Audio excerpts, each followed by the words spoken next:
Hey folks, it's Mr. Right House here. My camera's crooked. Do I care? Does it give it an artsy feel? Here, let's fix it. Nope, let's not. Let's not fix it a little bit. There we go. Sure, we'll go with that. Hey, I wanted to talk to you about your final real quick. So I am recording this on May 2nd, 2023. This is the end of the 2022-23 school year. I will probably hide this video after the end of this year so that no one ever gets confused again. But I wanted to um, talk to you about your final. I wanted to talk to you about what it's going to be composed of, how it's going to be graded, when it's going to be due, so that you had kind of a one stop shop for all of that information. So let's take a look. Oh man, this cursor just does weird things sometimes and it gets stuck. So bear with me here. Okay, so here's the deal. Your English 12 final is going to have 3 different parts. Each part's going to be worth 35 points for a total of 110. This number was not come to randomly. This number basically means that if you don't do the final, it's going to drop your grade. But assuming you've done all of the other work in class, you probably won't fail. Okay. Again, your mileage may vary on that, but your final will be punitive if you don't do it, but it's not going to fail you and keep you from graduating. It's going to be due on Wednesday, May 24th at midnight. A big ol' star here. That could change. If somebody for some reason tells me that I need to take work later or sooner, that number is going to change. That date's going to change. But as of right now, I'm planning on Wednesday, May 24th at midnight. If that date changes, I will let everyone know in an email and in class and so on.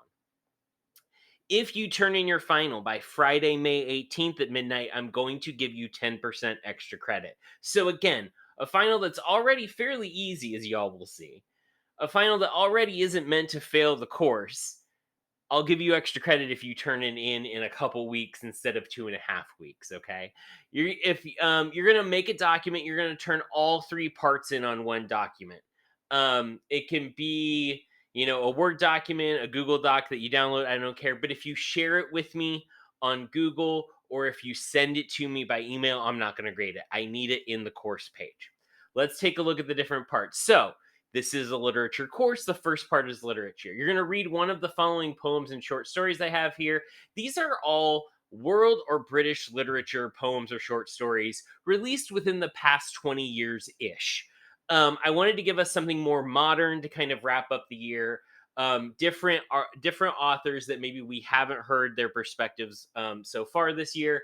So you're going to pick one. Again, you have 4 short stories, a novel excerpt, an essay, and then 4 poems to choose from. I don't care which one you pick. You can pick whichever one. Then you're going to write a 2-paragraph response to the piece that you read. The first paragraph is going to summarize what you think the piece is about, and then that's very subjective. And then the second paragraph is going to be a review of the piece, what you liked and what you didn't, with total honesty but specifics. Again, I'm asking you to write 2 just totally subjective, personal to you paragraphs about whatever you read. The short stories are very, very short. Nicholas is super short. Like the Sun, it's like a page and a half. We can get them for you wholesale. It's like 2. Resigned and Crongton Nights are a little bit longer, but there's more there. Happily Ever After, same way. Those 3 kind of in the middle are a little bit longer, and then the poems are obviously short too. So again, look around, click on those links, see what you come up with. This will all, by the way, be sent in an email. It's also going to be put on the course page, obviously. So that's part 1. You're going to read a thing, you're going to write about it. Then part 2. We've read a lot of articles this semester. Now it's time for you to find your own and write about it. For this part 2 of your final, you're going to research a current event or news story that centers on any place but America, any place else in the world. There's a huge world out there. We are not the center of it. So it's British and world lit. Kansas doesn't count as another country, even if it feels super remote. Look at this media bias chart. Any source that's in the green, meaning they're relatively not super biased and they're relatively factual, any source in the green there is fair game that you can use to find this article. If you're concerned about your source, or if you found a source that's not on this chart here, send it to me. Let me know. We can talk about it. We can figure out if it works or not, okay? Or we can maybe find that same story from a better source, depending. So all of your sources are listed here that you could use. Try to stick to that green area. You're going to, on this part, write a summary of the issue that you chose to research, something interesting, intriguing, or concerning you found during your research, and a link to your source. Okay, so you're going to look at a news article about the world in general. You're going to summarize the article. You're going to tell me about like your opinions about it, and you're going to link to it. That's it.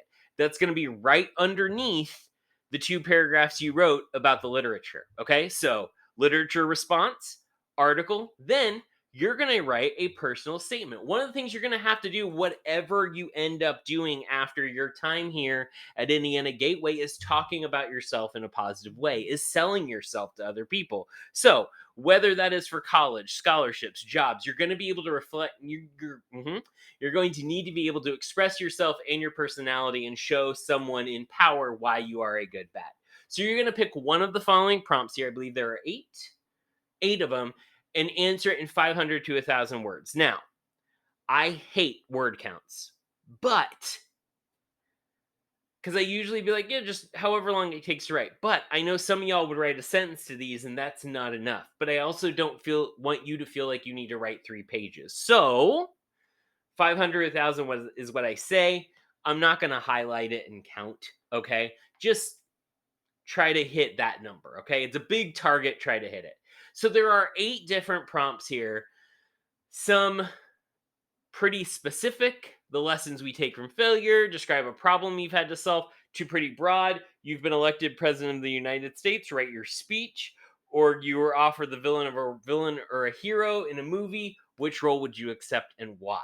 So you're going to pick one of those, write it. It needs to explain you, it needs to describe you, and offer some part of yourself.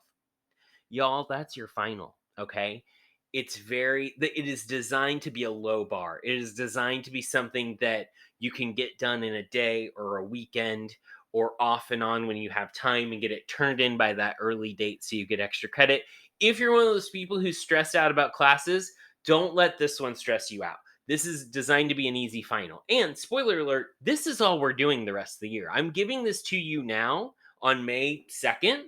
You have the rest of the semester to get this thing done and turned in, and have me look at it if you want, whatever you need. Okay.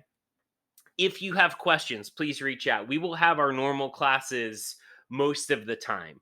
I will have office hours. I am available by email. Whatever y'all need, I'm here for you. Okay. Have a wonderful rest of the day. Good luck on this final. Keep an eye out on your email. I'm going to link this video. I'm also going to link the assignment so that you have it in one place. It'll also obviously be up on the course page. Good luck and have a wonderful rest of the year.